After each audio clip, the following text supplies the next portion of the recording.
राजेश जी, एक बार विजय जी का रिएक्शन ले लें हम। हाँ बिल्कुल बिल्कुल। विजय जी, अपनी बात पूरी कीजिए। आपने अभी पूछा है मुझसे, जी तो जी, बात पूरी करने की तो बात ही नहीं है, अपनी बात कहने की बात है। बिल्कुल कहिए तो कहिए आप। मैं ये कहना चाहता हूँ कि कौन रहेगा सत्ता में, ये जनता तय करेगी। कभी अटल बिहारी वाजपेयी जी की सरकार होती थी, इंडिया शाइनिंग का नारा दिया था, लेकिन जनता ने क्या हाल किया। सवाल ये है कि केवल नारों से पेट नहीं भरता, जमीनी स्तर पर सरकार क्या काम कर रही है, क्या लोगों को रोजगार मिला है, युवाओं को क्या काम धंधों की स्थिति अच्छी है, क्या बढ़ती महंगाई के कारण लोगों का जीना दूभर तो नहीं हो रहा। तो जो जमीनी मुद्दे हैं, इन पर सरकार फेल है।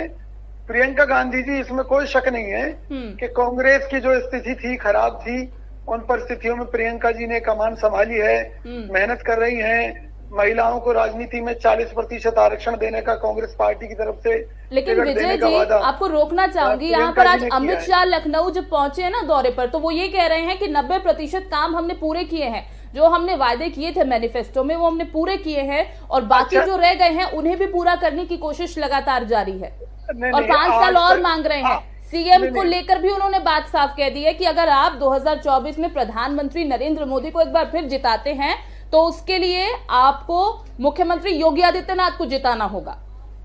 नहीं, आपने कोर्ट में कभी किसी चोर को, किसी डाकू को कहते हुए सुना है कि उसने चोरी की है या डाका डाला है?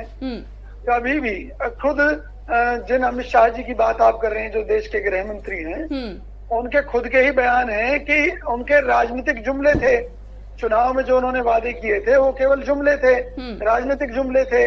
तो जिनकी कथनी और करनी को लेकर जिन्होंने पहले ही स्पष्ट कर रखा हो कि वो जनता को बरगलाने के लिए कुछ भी जुमला छोड़ सकते हैं, कभी वो ये कह सकते हैं कि हर किसी के खाते में लाखों रुपए आएंगे, कभी वो कह सकते हैं अच्छे दिन आएंगे, कभी वो कहेंगे कि पेट्रोल डीजल 20 रुपए लीटर हो जाएगा। तो उन्होंने खुद ही कह रखा है कि उनकी बातों पर भरोसा ना करें, तो हम माननीय अमित शाह जी की बातों पर कैसे भरोसा कर लें। और जनता है, जनता जो जमीनी स्तर पर भुगत रही है, जवाब तो उसको देना है ना। भाई लक्ष्मीपुर खीरी में क्या हुआ, महिलाओं के साथ इनके मंत्रियों के नाम हैं, बलात्कार के मुद्दे पर, दूसरे मुद्दे पर जनता अपने आप को सुरक्षित नहीं समझ रही, तो जवाब तो देखो जनता को देना है। राजनीतिक रूप से अमित शाह जी खुद कह चुके हैं, जुमले हैं। अब उनके इन जुमलों को जनता कितना स्वीकार करती है, जनता बताएगी। मैं कांग्रेस पार्टी की तरफ से केवल इतना कहूंगा कि प्रियंका गांधी जी के रूप में उत्तर प्रदेश की जनता को एक नई उम्मीद दिखाई दी है, महिलाओं को एक भरोसा दिखाई दे रहा है, युवाओं को एक भरोसा दिखाई दे रहा है, समाज के 36 बिरादरियों को एक भरोसा कांग्रेस पार्टी में अब दिखाई दे रहा है, और हमें पूरी उम्मीद है हम अच्छा प्रदर्शन करेंगे। राजेश जी, विजय जी कह रहे हैं कि प्रियंका गांधी के रूप में एक नई उम्मीद की किरण है आप लोगों के सामने, और आपकी सरकार सिर्फ जुमलों की सरकार रही है। दिखा रहे हैं आप कि इतना कुछ कर दिया है, लेकिन जमीनी स्तर पर हकीकत कुछ और ही है। विजय जी, क्या आप भी सहमत हैं राजेश जी की बातों से?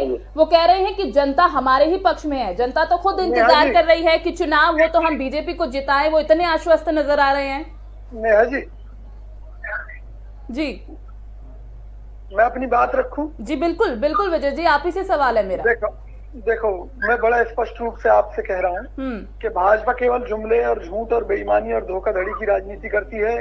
सीबीआई और ईडी का किस तरह से लोग इस्तेमाल कर रहे हैं देश भर में, पूरे देश जानता है। मैं आपसे एक उत्तर प्रदेश के हालात के अलावा पूरे देश के हालात के बारे में बात करता हूं जी। कांग्रेस सरकार के समय में जब क्रूड ऑयल इंटरनेशनल लेवल पर $140 प्रति बैरल था, तब कांग्रेस सरकार ने 70 रुपए लीटर पेट्रोल दिया था। इनके शासन में $30 प्रति बैरल तक क्रूड ऑयल के रेट आ गए, लेकिन पेट्रोल और डीजल का रेट मिला आज भी 65-70 के आसपास है।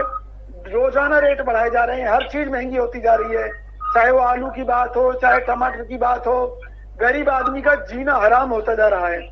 जिन योजनाओं की बात करते हैं ना, चाहे वो उज्ज्वला हो, ये हो, दूसरी, भाई किसी समय में इनकी जो पार्टी है वो सब्सिडी का विरोध करती थी, इसे भीख बताती थी। आज सबसे ज्यादा सब्सिडी देने की बात करते हैं अपने राजनीतिक लाभ के लिए, देश का बंटाधार करने में जुटे हुए हैं।